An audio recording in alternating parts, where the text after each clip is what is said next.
Which Side Podcast is a proud member of the Which Side Media Collective. This week, we don't have a sponsor. But we really need one. So if you want to sponsor an episode, all we ask is you donate at least $10. That's how much it cost us to make each episode for you. So that's all that we ask. Just go to whichsidepodcast.com, click on the donate tab, and donate. And we'll pretty much promote, say, advertise, call out, do whatever you want pretty much for $10. We're cheap. Whichsidepodcast.com.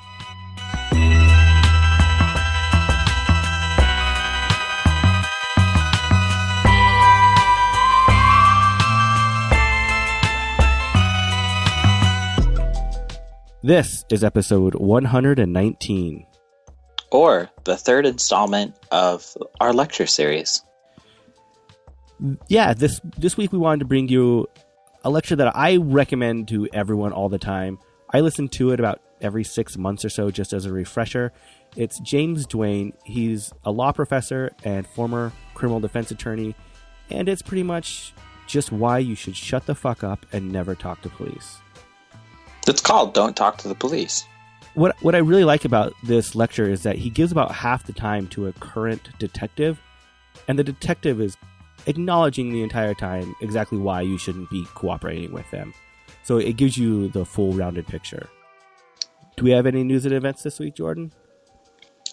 Yeah, go to your local vegan drinks. There's one here in Salt Lake on the 21st. Or you can find one in your hometown. Meet some other vegans in the area. Or find another vegan meetup. Yeah, and if you don't have one, that means other people want one, and you should organize it yourself. The slingshot for this week. February 17th, 2002. In Nepal, 129 people were killed by Maoist insurgents. Fucking Maoists. You know, I've gone on the record saying this multiple times. Communists will kill you. They will kill you indeed. They will kill you. They will kill you, especially if you're an anarchist. So just be careful of who you're friends with. Hope you guys enjoy this episode. Which side are you on? Which side are you on? Which side are you on? Which side? Which side are you on? Which side are you on? Which side are you on? Which side are you on? Which side are you on?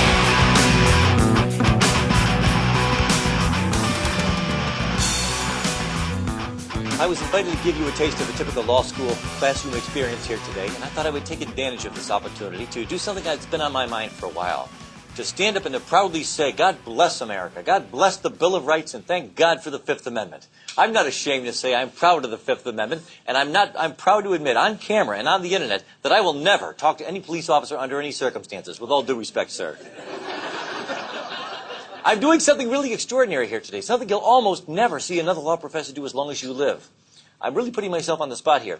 This was my idea. By my invitation, I have given up half of my time, approximately. I'm giving equal time and the last word to an expert who really knows something about what I'll be talking about. So I'm opening myself up to the possibility that he will contradict me.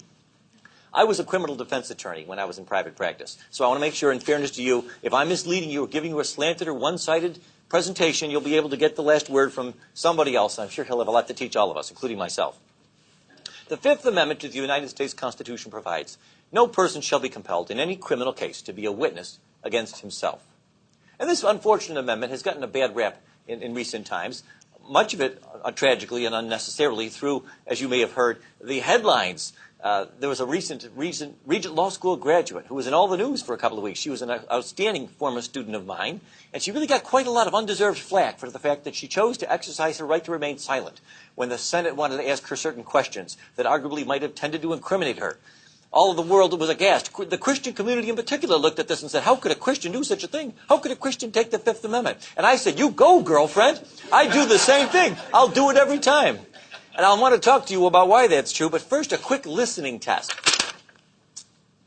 Let me read you something that was taken out of the newspaper this morning, and I want you to listen to it closely. And I'm giving you a heads up. I'm warning you in advance, which is not fair to you.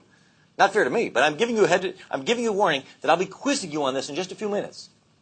This will test your aptitude for legal study and legal practice. Listen closely, it won't take long. Last night, agents of the Norfolk Police Department found 3 victims of an apparent murder dead in an apartment in the East Ocean View area. The apparent victims of a gangland-style slaying, and possibly the victims of gang-related violence.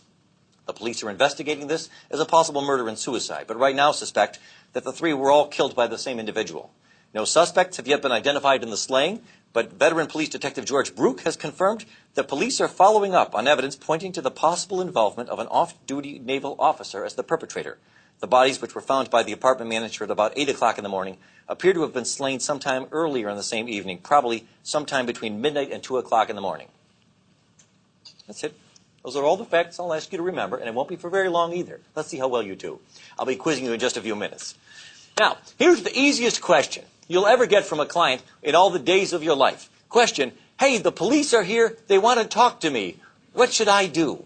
Well, I could give you my answer to that question in case you haven't already guessed it, but why don't we go to a real expert? Justice Robert Jackson, a prosecutor's prosecutor. Like me, he began his private practice in Buffalo, New York, years before I did, and after that he served as general counsel for the Bureau of Internal Revenue, the U.S. Department of Treasury, the Security and Exchange Commission, Assistant U.S. Attorney General for the Tax Division, later the Solicitor General and the Attorney General of the United States, and then the Chief U.S. Prosecutor for the Nuremberg trials. That's an impressive resume. Years later, when he was a justice on the Supreme Court, Justice Jackson stated, quote, any lawyer worth his salt, today we would say his or her, will tell the suspect, his client, in no uncertain terms to make no statement to the police under any circumstances. There's the title of my talk. I'm here to explain to you the surprising and somewhat counterintuitive and admittedly unlikely reasons why Justice Jackson was right.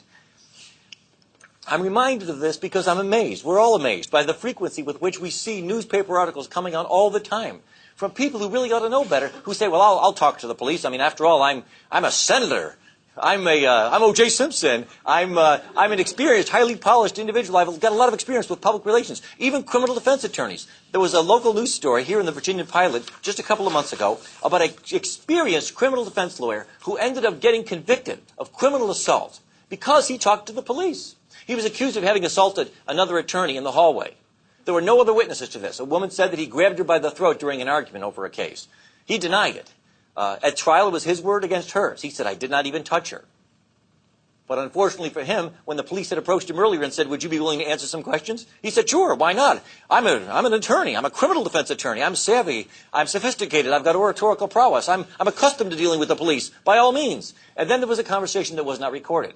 When the case went to trial, it was no longer his word against hers, because when he testified at trial, I never touched her, the officer took her to the stand and testified, well, when I met with him, he said he did put his hand on her throat, but just as a joke. Then he had to take the stand again and say, that's not true. I never said that. I never admitted to you that now it's his word against 2 people. Who's telling the truth? We'll never know for sure. But he was found guilty. Now, here's part of the problem. The heart of the problem, as Justice Breyer on the U.S. Supreme Court explained in 1998, is, quote, the complexity of modern federal criminal law codified in several thousand sections of the United States Code and the virtually infinite variety of factual circumstances that might trigger an investigation into a possible violation of the law make it difficult for anyone to know in advance just when a particular set of statements might later appear to a prosecutor to be relevant to some investigation. One expert on criminal law recently noted that estimates of the current size of the body of federal criminal law vary, although it has been reported that the Congressional Research Service can no longer even count the current number of federal crimes. That's right, even the federal government has lost count. These laws are scattered over all 50 pages of the U.S. Code, encompassing roughly 27,000 pages. Worse yet, these statutes often incorporate by reference to the provisions of administrative regulations. Estimates of how many such regulations exist are even less well settled, although the ABA thinks there may be nearly 10,000. Here's one of those 10,000 federal criminal statutes on the book that you probably never heard about. It's called the Lacey Act. 16 U.S.C. Section 3370 says it's a federal offense for any person to import, export, transport, sell, receive, acquire, or purchase any fish or wildlife or plant taken, possessed, transported, or sold in the violation of any law, treaty, or regulation of the United States or any Indian tribal law or any state or any foreign law. People have been convicted in federal court for violating this statute because they brought back a bony fish from Honduras, not knowing that Honduran law, not American, but Honduran law, forbade the possession of the bony fish. People have been convicted under this law because they were found in possession of what's called a short lobster, a lobster that's under a certain size. Some states forbid you from possessing a lobster if he's under a certain length. It doesn't matter if he's dead or alive. It doesn't matter if you killed it or if he died of natural causes. It doesn't even matter if you acted in self-defense. Did you know that? Did you know it can be a federal offense to be in possession of a lobster? Admit it. Raise your hand if you did not know that. There's the problem. And that's only one of 10,000 different ways. You know, the government gets pretty upset when people like me instruct the client, people like me and Justice Jackson. Don't talk to the police, don't answer any questions. But you know, they can't have it both ways. You people, you've got 10,000 different ways of convicting us. Good for you, but you know, with the bitter comes to the sweet, with the good comes to the bad. That's 10,000 different ways my client might unknowingly implicate himself in some sort of a criminal transaction. One of the reasons I decided to give this talk, I recently received a phone call from a former student of mine, a Regional Law School graduate, who may be watching this online. We're putting it on the internet. And he told me, hey, I've been approached by the Internal Revenue Service. They want to ask me a couple of questions. They ask if I'd be willing to. But they say that I'm not a suspect. And I know in my heart I don't think I've done anything wrong in violation of the Internal Revenue Service provisions. Lord have mercy. There's no man on earth, there's no woman in this country who can honestly say with complete confidence, I know I have never violated any provision of the Internal Revenue Code. He said, but they say I'm not a suspect and I know I've done nothing wrong. It's okay if I talk to him? I said, no, you tell them you will not talk to them without immunity. I explained to him why that was true, and he never heard from them again. Okay, why you should never talk to the police. Let me just spell it out for you. Let me make it plain to all of you. These are the top 10 reasons. I shouldn't really lie to you. I don't really have 10. I don't have time for 10, but I've got time for 8, and that'll be close enough.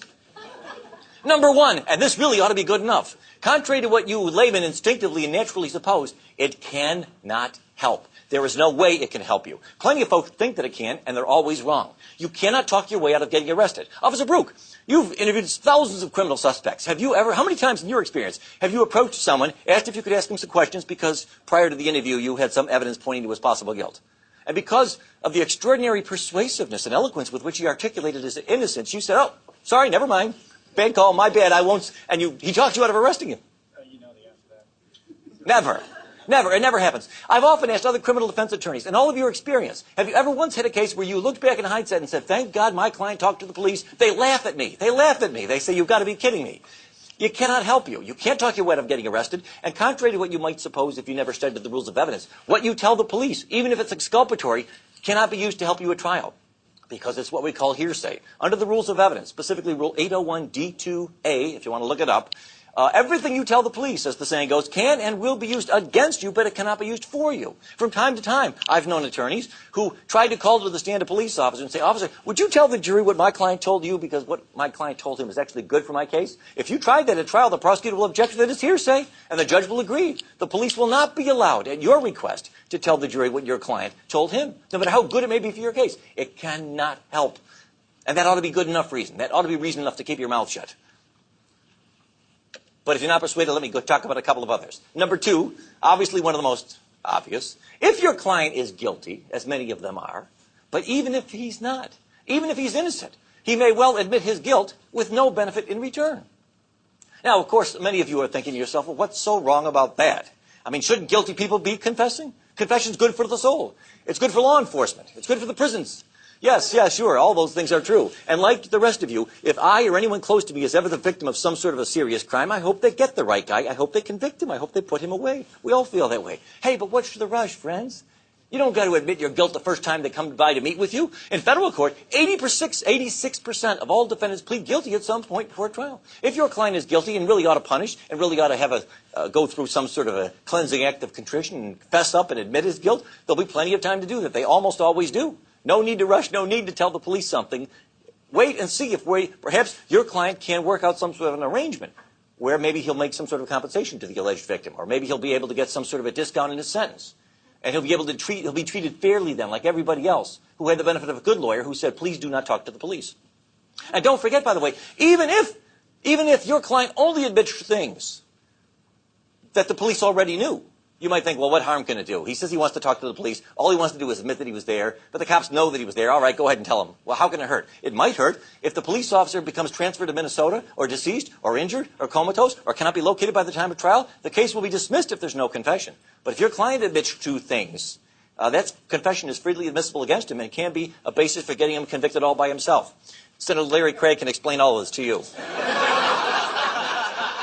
The Innocence Project of the United States has confirmed that in more than 25% of all the cases where an innocent man was convicted and then later released from prison after he was exonerated by DNA evidence, in more than a quarter of those cases, these innocent people we know to be innocent, made incriminating statements, delivered outright confessions, or pled guilty. How do they do that? He'll tell us all about it, I trust. Here's a couple of famous examples. You can just ask them. You don't have to take my word for it. There on the left was Eddie Joe Lloyd. He was convicted in 1984 of the murder of a 16-year-old girl in Detroit after he wrote to police with suggestions on how to solve various recent crimes. During several interviews, police fed details of the crime to Mr. Lloyd, who was mentally ill, and they lied to him and convinced this mentally ill man that by confessing, he might help them smoke out the real killer. He later signed a confession, gave a tape-recorded statement. The jury deliberated less than 1 hour before convicting him on the basis of this confession. There was no other substantial evidence against him. The judge said, "I'd hang you if I could," but the death penalty was not available in Michigan at the time. But after almost 2 decades in prison, he was released after DNA evidence proved that this man was innocent and had falsely confessed to a crime that he did not commit. On the right is Earl Washington, who was released from prison just a few years ago here in Virginia after spending 18 years behind bars after being committed of a rape and a murder that we now know he did not commit after having been exonerated by DNA evidence. But this man, Mr. Washington, who was in fact confirmed to be mentally retarded, was able to confess to several crimes at the request of the police, some of which we know he could not have committed. That's the problem. Some of you are thinking to yourself, well, none of this concerns me because I'm not guilty of anything and I never will be and I will never represent people who do. Okay. Let's talk to you people. You innocent folks. Those of you who have never committed a crime and never will, and none of your clients will either. And you wouldn't go out with a girl who did. Fine. You better not talk to the police either. Okay? Because number 3, we'll put the guilty behind us. Forget about them. Let's talk about innocent people. Number 3, even if your client is innocent and he denies his guilt and almost entirely tells the truth, odds are good he will easily get carried away and tell some little lie or make some little mistake that will hang him. This is human nature. He gets in there. It's a stressful situation. Imagine a perfectly innocent client. The police say he's been guilty of a murder. He's totally innocent as any one of us. So he goes in there and he meets with the police. He says, I don't know what you're talking about. I was nowhere near there. I didn't kill him. I've never killed anybody. I don't have a gun. I've never had a gun. I've never touched a gun in my life. I was nowhere near Virginia Beach that night. That last line was a lie. He went over the top. He was getting carried away. He got into this groove. He started saying all kinds of things, almost all of them true, that he knew would tend to exculpate himself.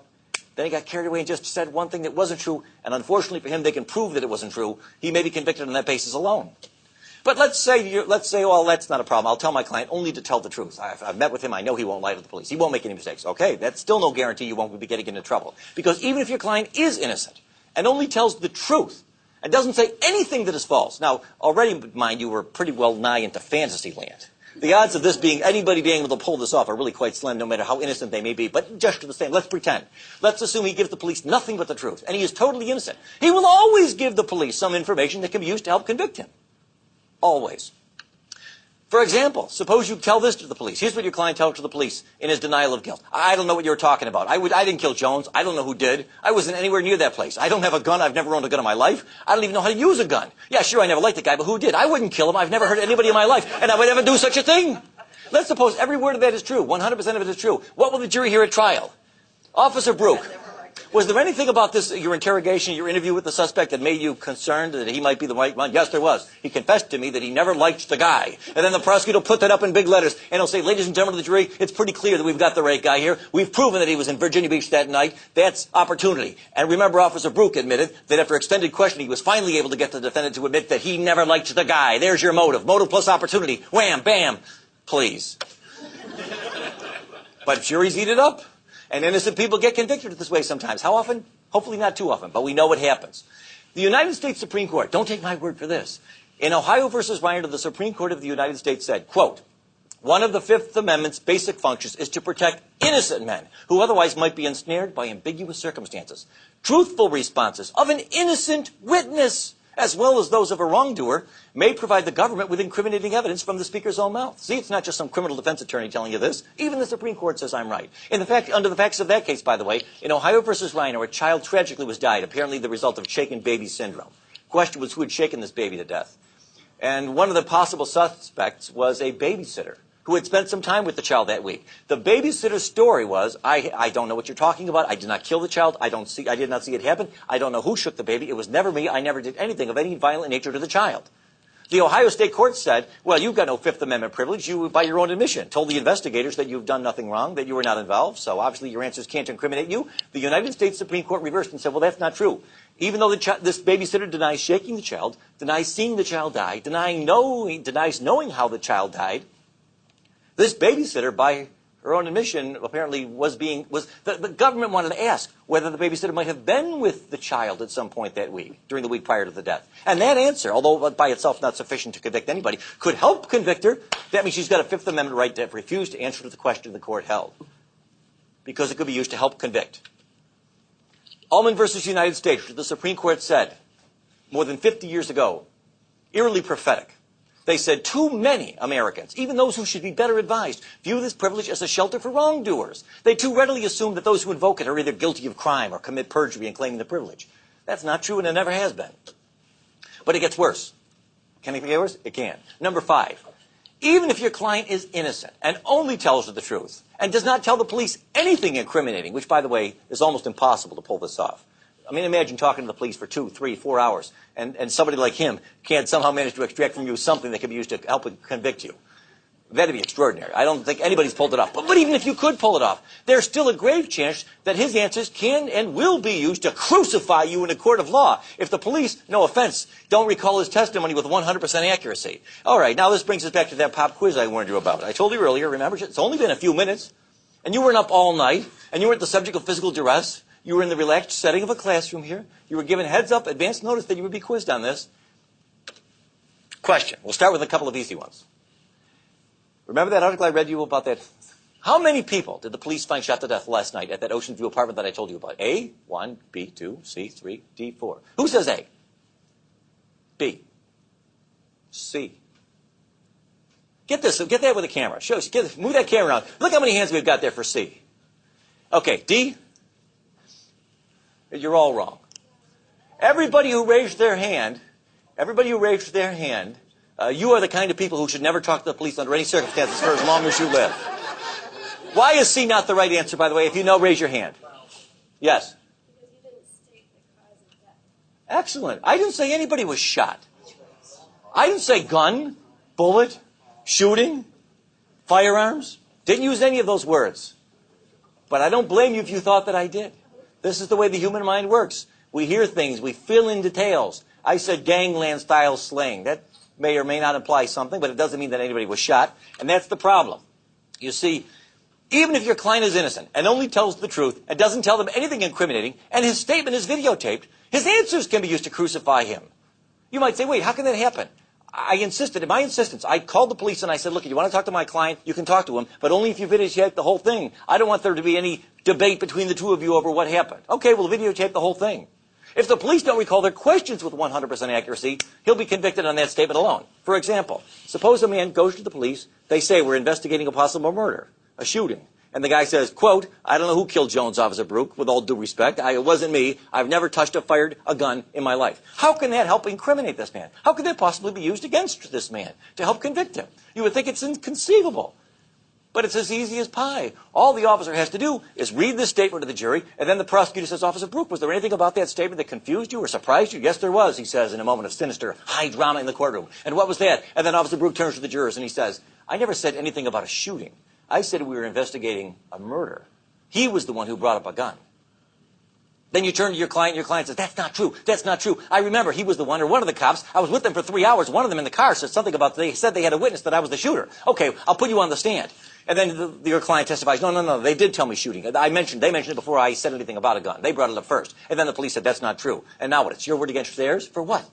You're gambling with your client's life. And police officers can very easily make a mistake like that, just as so many of you did just a few minutes ago, about whether you recalled having heard me say something about somebody actually being shot. Police make mistakes, innocently, inadvertently, unintentionally. Any statement, no matter how exculpatory it may seem on its face, can be used to crucify you all by itself if the police are either willing to lie, not likely, or if they just have an innocent misrecollection of the details as to what they did and did not tell you before you told them what you said. All of these, by the way, all of these problems disappear if you take Justice Jackson's advice and say, thank you very much, officer, but no thanks. How about this one? Here we go. Now, here's the most surprising of all. I've saved the most surprising one for last. Let's suppose you've got the following scenario. Your client's thinking about talking to the police. He says, I've got nothing to hide. They think that I killed somebody in Virginia Beach last night. Well, this is what your client tells you in confidence. I don't know who robbed that store. It wasn't me. In fact, I've got a pretty good alibi. I wasn't even in Virginia Beach that night, last night. I was 4 hours away visiting my mother in the Outer Banks. Unfortunately, no, I did not pay for gas with a credit card. I used cash, and so I've got no witnesses that can prove I was there except my word, and of course, Mama, for what that's worth, which is nothing.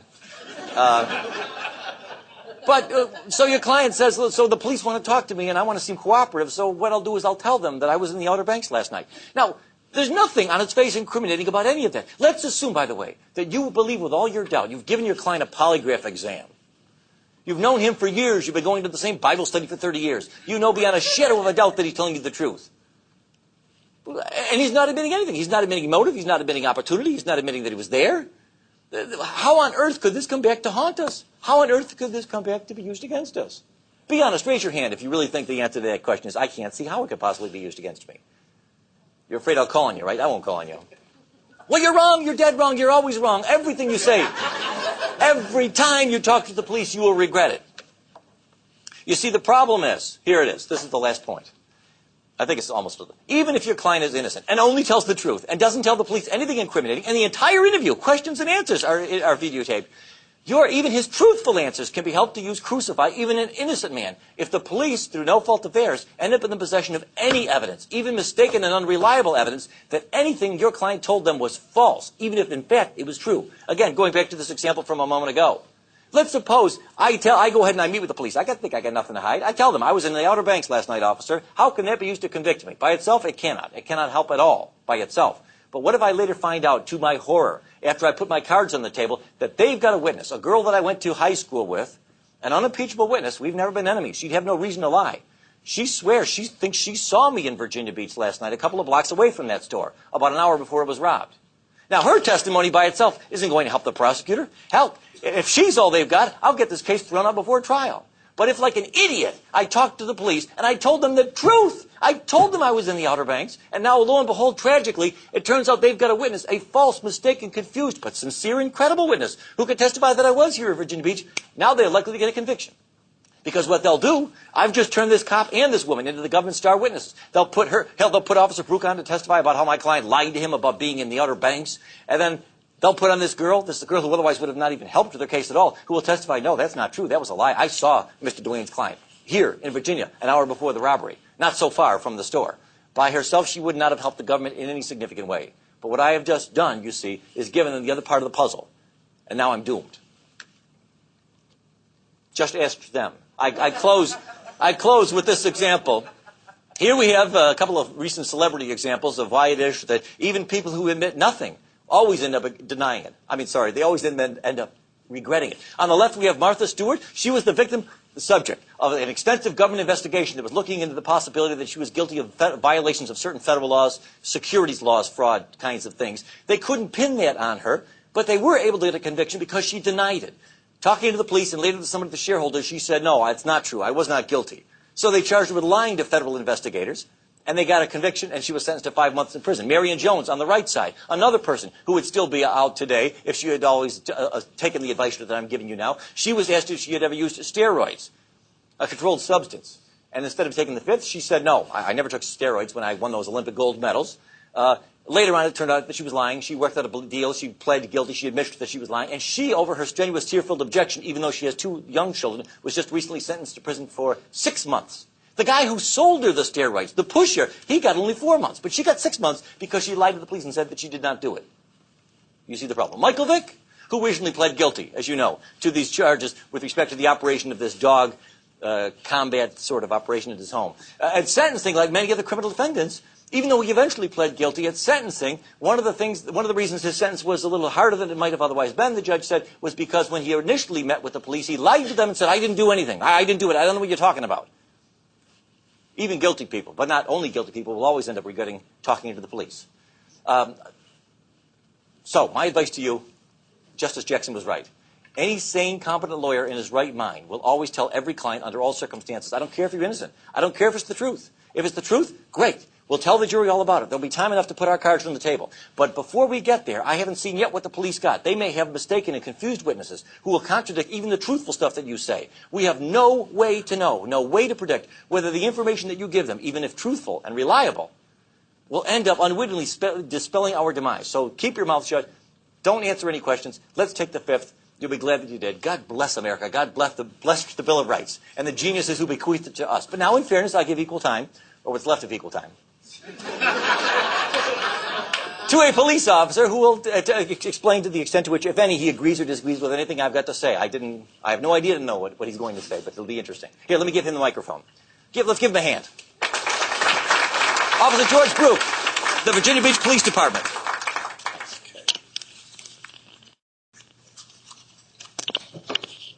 I cannot talk that fast.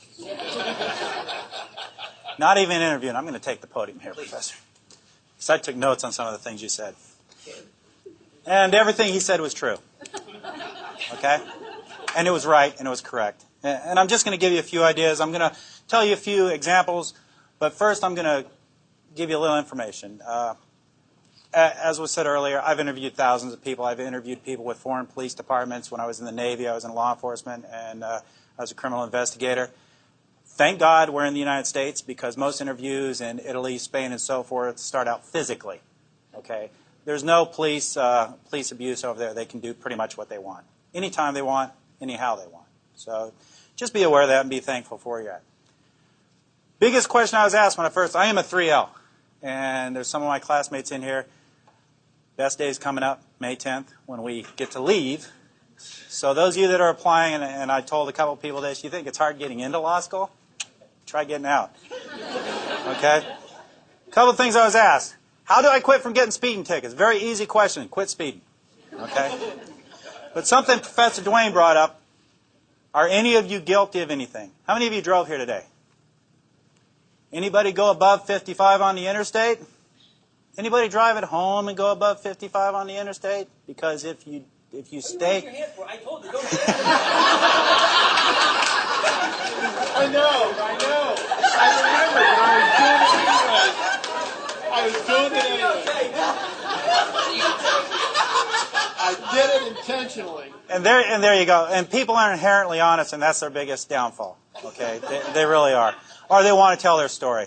And if you drive 55 on the interstate where it's 55, the only thing you're going to do is meet the person behind you, because they're going to rear end you and you're going to get run over. Okay, so that's a fact. But everybody does something that they can get in trouble for. I can follow as a police officer when I was in uniform. I could follow a car however long I needed to, and eventually they're going to do something illegal, and I can pull them over, and justifiably illegal to pull them over with. So just be aware of that. Don't think you're so innocent in such a thing.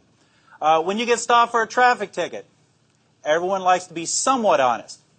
And what's the first thing the police officer asks you? Do you know how fast you're going? If the speed limit's 35, you'll say, 38, 40, because you want to be kind of honest even though you're doing 50. You just said 38, 40. You just admitted to breaking the law. You just confessed. So they can go to court with that, with a confession that you were exceeding the speed limit. Okay, so you need to think about those things, and when you do become defense attorneys, which I may, who knows? You need to think about those things for your clients. The other thing you need to think about your clients, and this is going to seem very terse, people are stupid. Your clients are stupid. And I've had defense attorneys come up to me. Matter of fact, one on a motion to suppress just Tuesday come up to me and tell me his client was stupid. Okay? They're very straightforward. They do foolish things. They talk to the police. You guys need to be aware of that. Now, in my past, and it wasn't exaggerated, I have interviewed thousands of people. I've arrested and dealt with over 1,000 felonies. Well, actually, more than 1,000 felonies. Probably about about 1,000 felonies, 2,500 misdemeanors. 98% of them conviction rate. 80% of them I don't even have to go to court. Why? Because there's confessions. Because they confess. So these people have no problem. The hardened criminals have no problem talking to the police. People like to tell their story. And they'll sit in that room and think about it. You're picked up by the police. You're in a little room. There's one chair here, there's a desk, there's another chair. What's the thing you want the most right at that point? To get out of that room. To be out of that room. Think the police officer's shift is ending in 15 minutes. Does a police officer want to get out of that room? My overtime rate's $58 an hour. Do I want to get out of that room? I have no problem. I'll stay there for 10 hours. I'll take that $600. Okay, so I have no motivation to want to leave. You do, and that's how we get you to try to talk. I have my job. My job is to develop probable cause, develop a good case. A great case is a case with a confession. Get it to the Commonwealth's attorney so that they can prosecute the case with little, if any, effort. And the Commonwealth attorneys love those cases, the little and any effort, because they come with a stack of files that high in court every day. So they love those cases. That's my job. The defense attorney's job is to hope they get to their client before I do and make sure they don't talk to me, no matter what. Give you an example, and this will go right along with what Professor Dwayne was putting up his examples. I had an interview that went something like this. Were you involved in the burglaries? No, I had nothing to do with them. You didn't have anything to do with them? No. You were in a car with all this stolen stuff in it? You had nothing to do about it? No. You knew it was there? Yeah. Okay, now we got possession of stolen property, felony. Okay? But you had nothing to do with it? No. So what did you need the money for? Well, I had to pay some of my court costs from another thing I got in trouble for. Oh, so he took the money from stealing the stuff. I have enough to charge him now with burglary. Simple as that. Well, did you see the picture on that camera of the house with the Christmas decorations? This is a real case scenario. Yeah, did you go in that house? No, I didn't go into that one. So there's ways around it. There's ways to get around people who try not to talk to you. And again, as Professor Dwayne said, if you wanted to go and say you wanted to go into a boxing match, $100 if you win. You've never boxed before. You have to face somebody who's an Olympic boxer. You're going to lose. You're going to face somebody who's been interviewing people for, in my case, 28 years. You're going to lose, unless you're purely innocent. Now, on the other side of it, I don't want to put anyone that's innocent in jail. But I try not to bring anyone into the interview room that's innocent. And there are a couple that I have let walk away because they were innocent. Okay, the interviews. How do we approach the interviews? There's a number of ways to approach interviews. There's a number of types of people that I deal with. First thing I do, anyone know what they get told first when they're in an interview? Miranda. Miranda warning. Okay, it's not a right. You don't have a right to Miranda. Those rights have always been there. It's called the Constitution. You're just teaching. You're doing a real quick class on the Constitution for these people. Usually they don't listen to it. And this is the way I give my Miranda warning. Look, I have to tell you this. Just pay attention. Okay, they're usually sitting back or they're very attentive. You have the right to remain silent. Do you understand that? Yes. Anything you say may be used against you in a court. I don't have to say it will be. I say it may be. Okay, and they get that. You have a right to an attorney, and if you can't afford one, one may be appointed to represent you. Got that. You can decide not to quit talking to me at any time and exercise these rights. Do you understand that? Sure. Now, before I do the primary thing that's needed with those rights, that's to get a waiver, I say, now, before you say anything, let me tell you what I know. And over all the time I've had to put together what this individual was supposedly involved in, and I only say supposedly because Professor Dwayne's sitting over there, that this individual was involved in, I will tell the story that I've put together, and it'll be pretty close to what happened. And I can see that it's pretty close to what happened because that individual starts slumping down in their chair. They'll put their hand to their face, doing this in their mind, oh my God, I'm going to jail forever. Okay? And I can see it. I said, now that you know what I know, do you want to talk to me? And why do I do that? Because if I didn't do that, is if I said, do you want to talk to me, they'll say no. So I give them the time to think about, and then comes the next phrase. Now, before you start talking to me, let me tell you the difference between a lie and a truth.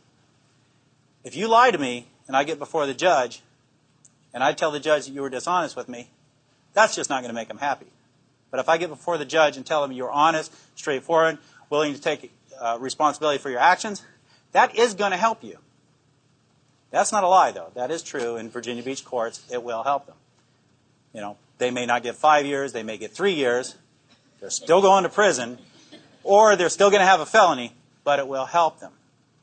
And then I have to determine what kind of person I have. And there's two types. There's the one, like I mentioned to you earlier, where I have to talk to them about different things,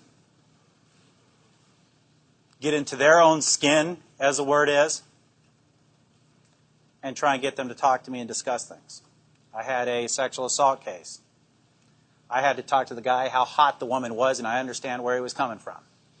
And when I said that, we were buds. And he started talking to me. And he's still sitting in prison. Okay? So you've got to get in there and you've got to go places.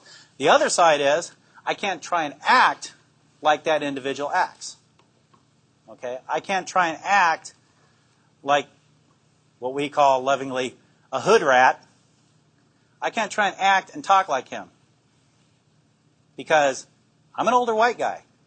We don't talk like that, and that would be an insult. And you can't insult people. It doesn't matter who they are. It doesn't matter where they grew up. It doesn't matter where they're from. You can't insult people like that. You have to be yourself. So you have to get into their mindset and the way they're thinking and have a discussion with them. The other type of person is the one that likes to tell a story. This young man, great man. I love him to death. He didn't go to jail because I went to bat for him, because I felt sorry for him. He was a newlywed. He was having money problems. Former Marine.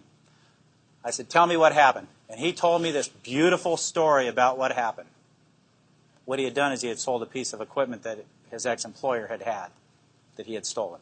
He told me the beautiful story of what happened about him finding it on the side of the road and all that kind of stuff. And I didn't even question about him. After he finished his whole story, very unplausible but very beautiful story, I sat there and listened to it for 15 minutes. I looked at him and I said, you stole the stuff from your boss, didn't you? Yes, sir, I did. I had nothing. I really had nothing except the fact that he had sold it. So there's those types of people. And then the third type, the one who tries to be the hood, who tries to be the criminal, who cries like a baby when they walk into jail, but when they're on the street, they're as tough as rocks. You go in there with your paperwork, you sit down, and you just start doing paperwork. And usually I have a videotape sitting on top of it, just for measure, so they think I have a videotape. And you just sit there. Don't tell them Miranda. Just sit there and wait for them to start talking. Because they will. They want to talk. People want to communicate. They hate silence.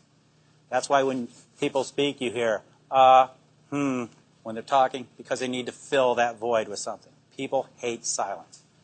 So that's the other one. A couple tricks of the trade, and I'll share this with you for when you may go in an interview room. If you're going to be attorneys, it could happen. Videotapes are wonderful things. I use a tape recorder. How many of you think if you saw a tape recorder, that would make you not want to talk?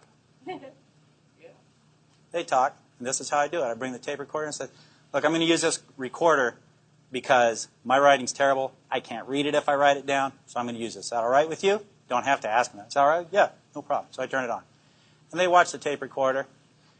And if I have a problem with the interview, I'll say, I want to talk to you for a second, just off the record. Everyone here off the record? It's like a unicorn. No such thing. I pick up the tape recorder. I borrow this. I pick up the tape recorder and I go click and turn it off and set it right in front of them. And they look at the tape to make sure it's not turning. Interview rooms have microphones in them and video cameras. And everything that happens in there is recorded. My tape means nothing because I'm recording it anyways. And then I start talking to them quietly. And they start telling me stuff. And they do something like that, except it's crying. It's more crying. So that's another way. So you see how there's an unlevel playing field here. Even with the most educated individual, there's an unlevel playing field. If you talk to the police, everything's going to be written down. If you get pulled over for a ticket, they give you the ticket, and you pull off. You ever see the cop pull off right after you? Usually not.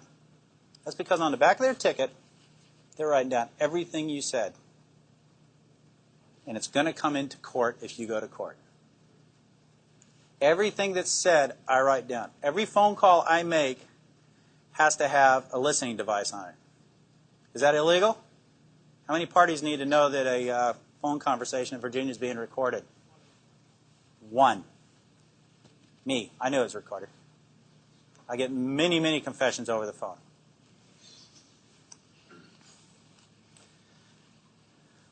Okay, back to the people. Yes, they're stupid. Okay, people are stupid. I had a young man who told me straight up, I'm going to college. I'm going to law school. I'm too smart. You'll never find out what happened. Okay. He was going to Tidewater Community College. The law school of, I suppose. Tidewater Community College. He was the partner to the one who I told you the interview about just a little while ago, where I would ask him what he needed the money for. He was his partner. And he was very smart. So he thought. He thought he was a very intelligent individual. I ended up arresting him 5 times out of his house. His mother hated me. She liked me the first time. She apologized. She didn't really like me much the second time. It got to the point where she really hated me after that. He's doing 8 years upstate. He's very smart because he decided to tell me how smart he was. And in telling me how smart he was, he let it slip that he doesn't sell stolen stuff to pawn shops. He sells it to flea markets because they do not have to report to the state. I know how to drive to a flea market just as good as anyone else and go look for stuff that I'm looking for. So he was trying to impress me with his ability to be smarter than I was, and he confessed. So people are inherently stupid, especially criminals. Now, and don't get me wrong, there are some very intelligent criminals out there, and most of them work in really big office buildings and wear suits. Yep, she went to jail. Is she hurting? No. But there are some very intelligent street criminals out there as well that get other people to do their bidding and so forth and so on, and people are afraid to turn on them. But there are some very foolish people. Just a couple other things. I do a thing usually with younger people, usually between the age of, I try not to deal too much with juveniles, but between the age of 16 and 25, is once they've talked to me. Now, let's back up a little bit. You don't need a recording in court for a statement. As Professor Dwayne said, it's his word against my word if he was a defendant. Number one, and this is the way it works, and this is the way the real world works, in case you guys haven't been out there, that's outside the windows out there. The jury looks at a defendant sitting next to a defense attorney. That's strike one, because the jury is already looking at that as that being someone who did something that put them in that chair. Number two, they get a uniformed police officer up there. They get someone wearing a suit as a detective up there that is a professional witness. That's strike two. So now they have a professional witness against them. And then if they've confessed and that professional witness is going to sit there and read from his or her notes, the confession, that's strike three. Go get your orange jumpsuit. Do not pass go. Do not collect $200. So they have all those strikes against them. And I know you're innocent till proven guilty, but it's a jury of your peers. And the perception is if you're sitting next to a defense attorney, you have to prove you're innocent. And that's just the perception of a lot of the jury. No matter how many jury instructions they get, they still perceive that person is a hoodlum, is a criminal. And no matter how hard some defense attorneys try to put their clients in suits and have them sit up at the table, if the trial is a long trial, they fall back to their old ways and they start acting and speaking in a way that's not very good for their case. So saying that, you don't have to have a recording. My suppression hearing, a statement was trying to be suppressed because when I record a confession or an interview, because we don't do interrogations, the police. We do not do interrogations. That's a bad, mean, Nazi kind of word, okay? We do interviews, okay? And you'd be amazed how much difference it makes when you use that one word versus interrogation. I'll take it off the tape and I'll have my secretary put it to paper. Immediately afterwards, I'll take that tape and I'll scan it over my magnet, throw it in my box so I can use it again. I do not keep the tape. It is not evidence. It's not required to be evidence. It is there. If it's there for the court, it's just extra. You don't have to have that. But it's really good to have. The suppression hearing, he tried to suppress that. After I testified, the defense counsel stood up and says, well, Judge, I really don't have anything to say. And the Judge Canada, said, motion denied. And let's move on and go to court. So you don't have to have recordings. You don't have to have videotapes. The police videotapes, that's just extra. If you got that police officer sitting there testifying, you don't have to have that videotape. You got the guy that was right there to tell you what happened. But it's always nice to have those extra things. And what I do for these young people is I'll say, look, the person who you broke into their house are very upset. They're very angry because you sold their stuff at the pawn shop. Pawn shop stuff, sold them. They don't get their stuff back. They're very angry. They want you to go to prison. Okay? They may be very angry. They want you to go to prison. They may want to. To lessen that, that's the start of what's commonly known as a lie, because we are allowed to lie in interviews.